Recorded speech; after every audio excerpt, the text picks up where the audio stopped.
So, Josh, you are welcome to Rational Politics. Yeah, my pleasure. Today, we want to have a quick discussion about the ongoing 2024 presidential election in the US. Okay. And it's very simple. Which one are you voting for? Kamala Harris, the incredible, amazing Kamala Harris, and President Donald Trump? Which one is your candidate and why? Why are you voting for any of these, Democrat or Republican? I was raised in a middle class family.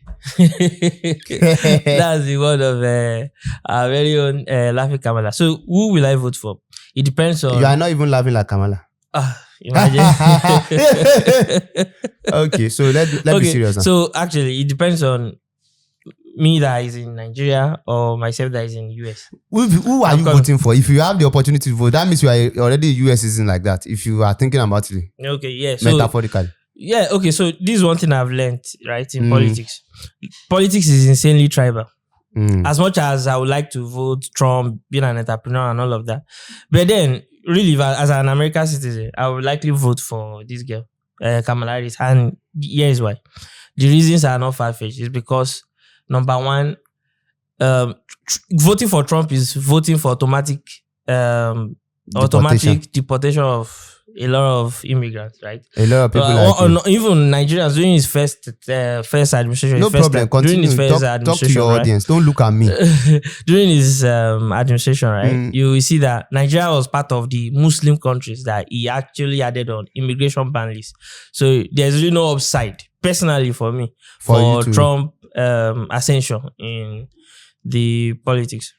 So, although if I were in US, it's sexy to be a Republican, right? This red MAGA and all of that. But then there's no practical upside. So you are saying if you are an immigrant in the US, you will not be voting for Donald Trump. There's because no Kamala Harris is more pro-immigration. No, the Democrats are pro-immigration. Yeah. So it's not regardless of the candidate. It's not because you generally. I don't even agree with any of her policies. She's inconsistent. She's all of that. But then she kind of have my back as an immigrant. So you are thinking them of having your back as an immigrant. Yeah. So what about the United States itself? Think of yourself as the United States citizen. You're already there. Why are you not thinking for the progress? Okay. In the States. The United States. Don't ask what your country. I think this is one of the core master of the US. Don't ask what you can do for your country. Ask what don't ask what you can do, what your country can do for you. Okay. Ask what you can do for your country. Good. Because your argument is basically on the ground that what can my country do for me? Here's one thing that I've learned, right? Is how can I deliver if I don't have a platform?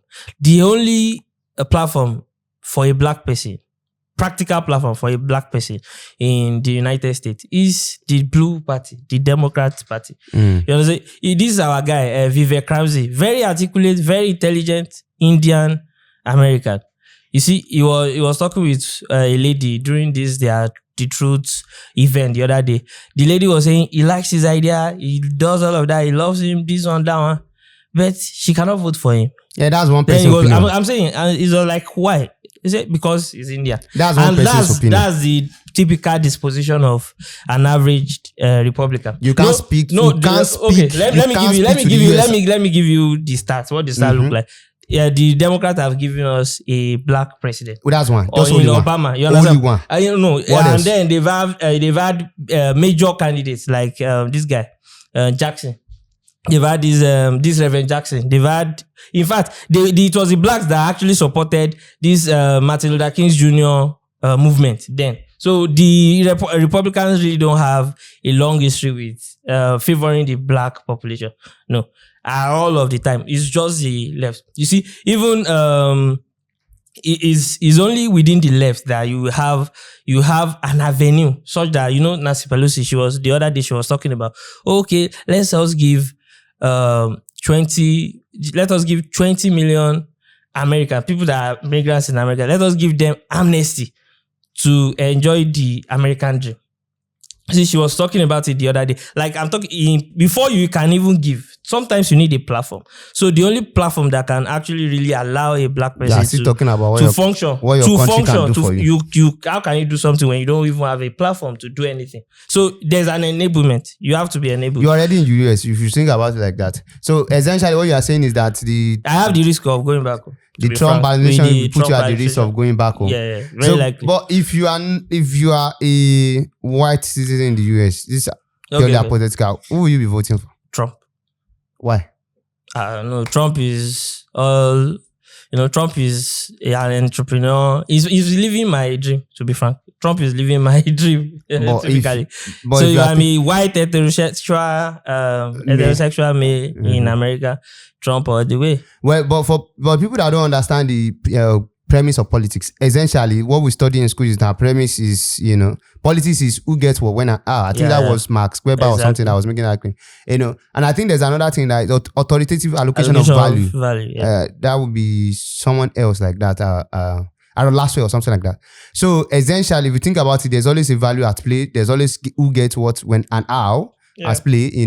There's all of that in the game. And if you think about it like that, I think I resonate with your idea that which one gives you the most upside if you're a black guy, And I think our black audience are in the US or anything, we put all of that into consideration before they decide who to vote for in the combination. But if you are banking it on my who do I like, or who sounds quite articulate, or who sounds capable for the job, I would say Hillary Clinton has been on the seat for the last 3 years, and we see what they have been trying to do with the Russian-Ukrainian war. What's her name? Sorry, Kamala Harris. Pardon, Kamala Harris has been on the seat with Joe Biden, and we've seen what they have been doing with the Ukrainian-Russian war, and we see that there's nothing. US is coming down in all important key metrics to measure a thriving state or a leading country for that matter. So I will have said, let's give it a chance. Let's throw it to the other camp. Let's become a little bit Republican. Let's prioritize our republic. But at this point, I think if you're a black guy, you should consider those premises and understand that politics is politics. The infrastructure of the states is already in place. Right? The infrastructure of the states is already in place, and what we give the most upside to more blacks, or more black participation in the US politics, what we give someone like myself that might be considering moving to the US in the next 2 years or 1 year or whatever, or this year, is when you vote for someone like Kamala Harris. And it's a dicey call. It's a very, very interesting dicey call in the upcoming. And I heard that people are already voting, early votes are already coming in. So it's something you need to think carefully and thoroughly about, and consider that, the system is the system. If Kamala Harris wins, it doesn't necessarily. But the point is that we cannot keep undermining the US. That's the only problem I'm having. We cannot keep undermining the United States under the will I call it regional politics, ethnic politics thing or race politics thing. Because if you keep undermining the United States on those grounds, there will not be the United States for all of us who aspire to go. There won't be the so-called United States we all want to preserve. The whole United States we want to be part of. If they keep falling down the... So I don't know whether you are putting that into your consideration. The question will be, okay, what exactly do because you think they are falling down? Because if the US keep falling off, right? In what regard? In all regards, in terms of their participation in the world, the debts, the fall of dollar, losing their number one spot for the China in many ways, the GDP, the military might. If we are looking at that, if policies continue to swing towards these democratic tendencies, right? Those democratic camp, and if it keeps, if it keep hunting, I understand the word I'm trying. I believe Democrats always believe that they're more democratic than Republican. So if that will in any way, I'm not saying it will necessarily. If that in any way is bringing the United States to its knees, then in essence there won't be any United States we are aspiring to be part of. Exactly. That's why I'm saying the question of, you should consider that you will not be thinking only in terms of what can your country do for you. Like what can you do for your country too? Right. Because if you think about it like that, you'll be like, if not, we will not have a great country we are all aspiring to be like, Exactly. or to be in, or to be like, or to emulate after. And then what we have is China at best. And look at, do we want to have a state and a less, I won't say not totally undemocratic, a less democratic state like the China? Is that what we all want to be looking up to? Really, that's another tough question you have to think about. Being a political scientist, man. Exactly. A politically inclined mind. You understand the problems that dictatorship, especially in this part of the world. If dictatorship should be something that all of the world is looking up to, it won't take long before a country like Nigeria we see that as something to emulate or as a principle to embody. So that's what I'm really careful of. Like, really, if you say what is best for the United States, like if you are trying to be objective, what do you think is best for the United States? Which of the candidates do you think is best for the United States? Objectively, sentiments aside, without considering that ethnic aside, it will affect your passport. Sentiment aside, ethnicity aside, and all of that. Definitely Donald Trump. Definitely you Donald sure? Trump. You sure that's representing it very objectively? Definitely, I would think Donald Trump. I think one of the issues that we have, at least, is why should men be participating in women's sports?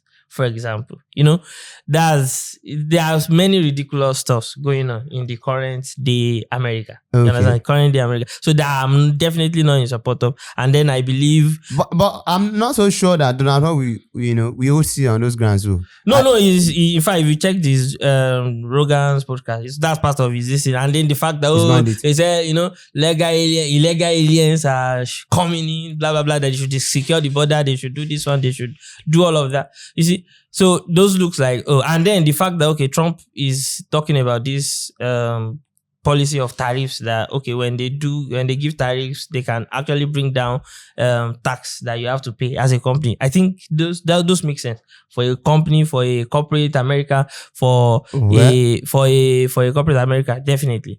But then it is what it is. I understand that, and I think with people like Elon Musk, backing his campaign. In fact, Elon Musk was saying that they will get to the mass within 2 years. I know within 4 years they will definitely do that. The current administration, they don't even give any damn. They didn't, not even a single tweet, not a single broadcast about the fact that Elon Musk was able to capture their Starship. And I see the fact that I think they did an electric vehicle, blah blah blah, whatever. And Elon Musk was not in the meeting, something like that. Was EV summit. He wasn't in it. So that kind of thing, and I know that will hurt capitalism at scale. To be frank, if the foremost figures of capitalism are not, they couldn't get things on. It's capitalism at scale. Right.